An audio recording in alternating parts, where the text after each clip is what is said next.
Hi, I'm Kamme Hust. I began at New Bridges about 11 years ago with my boyfriend Rick.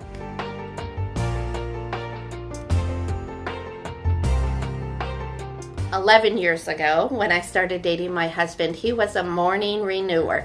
He got up every morning and spent time in the Word, and I would argue with him that that's legalistic and you didn't have to get up in the morning. And as my walk grew, I found how vital that it's not a rule, but if you can spend time with your Creator first thing in the morning, and then stay and continue walking with Him through your day, how that impacts your whole day.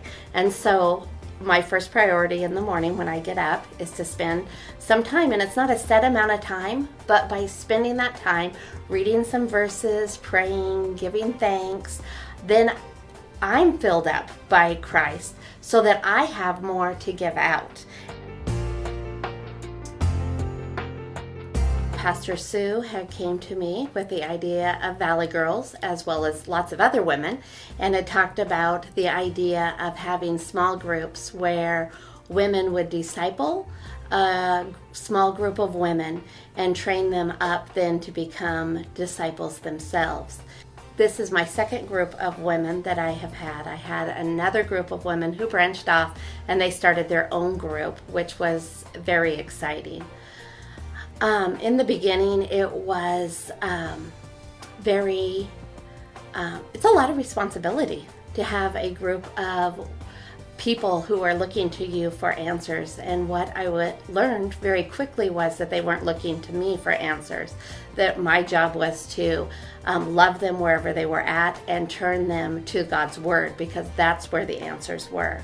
And so that took off a lot of responsibility off of me, that I was not supposed to be God to them as far as having the one that has all the answers or fixing all their problems. What I was there was to gently come alongside them and lead them to where the answers are, and that's at the foot of the cross and in the Bible.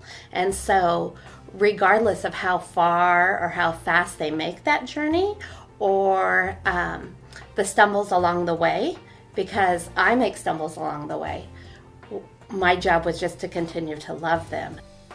As broken and messed up as I am, with Jesus, I know I can do all of things, including going and making disciples for Him. At the same time, it takes my breath away that He is able to use me to better His kingdom. And so these women, and some of them look so put together on the outside, are just like me, and they are hurting and they are broken and they need Jesus, and they allow me to be part of their lives and to call me or email me and said, "This is going on in my life, can you pray for me about this?" Or when they get good news of an answered prayer, they're texting me and saying, "This is what God has done for me." That has built up my faith so much. It is so rewarding. In a way, God has blessed me in my obedience to go and make disciples, is giving me that privilege and that honor to be used by Him in a way larger than I could ever imagine.